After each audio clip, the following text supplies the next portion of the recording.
Well, howdy there, Internet people. It's Bo again.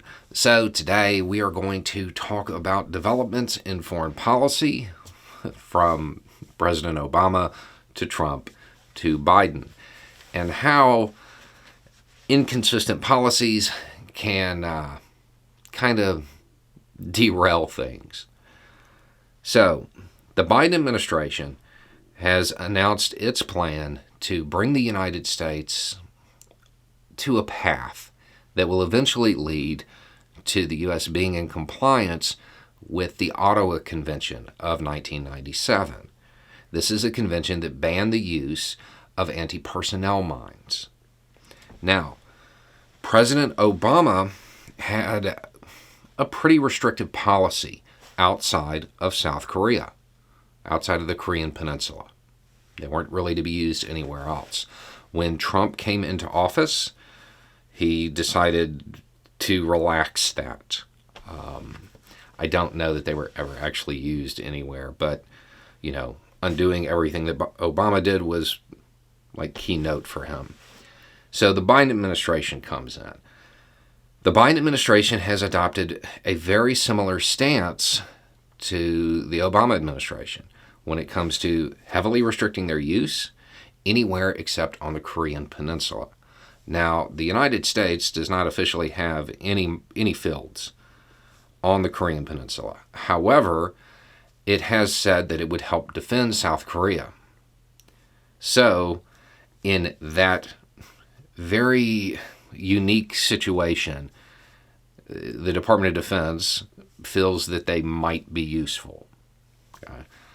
So, the administration has basically decided they're going to figure out what South Korea needs, supply it, deploy it possibly, and any of the 3 million anti-personnel mines that are in the U.S. stockpile that are not used will be destroyed.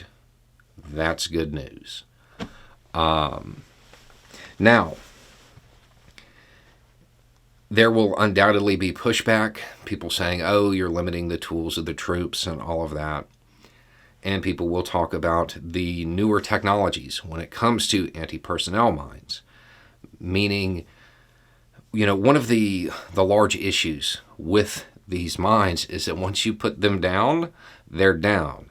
It doesn't know if it's a soldier or a kid playing soccer that steps on it.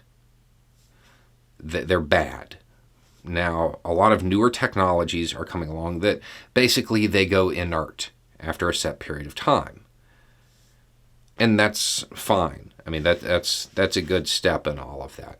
But the reality is, U.S. doctrine is heavily focused on being extremely mobile.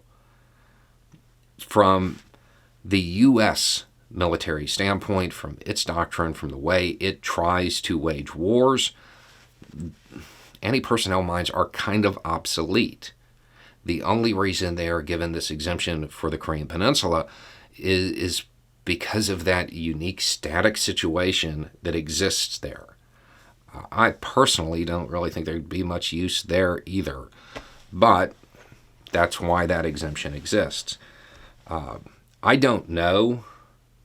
I don't think that the United States has deployed anti-personnel mines in any significant way since like 1991.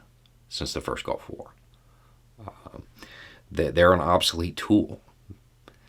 And it's better to just let them go. Just get rid of them, get on a path that's going to put us in compliance with a treaty from 1997 that most of the world is at least somewhat trying to abide by. We've seen them deployed in Ukraine, which, again, very surprising. I don't know how effective they're really going to be. It's not a modern doctrine. So when you hear that pushback and say, oh, it's weakening the military, no, it's modernizing it. It is modernizing it. We have far better tools to deny opposition forces a route, which is really what these are for.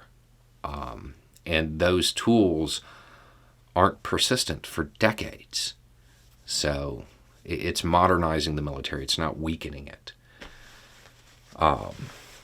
It would be nice if the Biden administration would continue this path and come into compliance with the Ottawa Convention, maybe even move on to cluster munitions as well.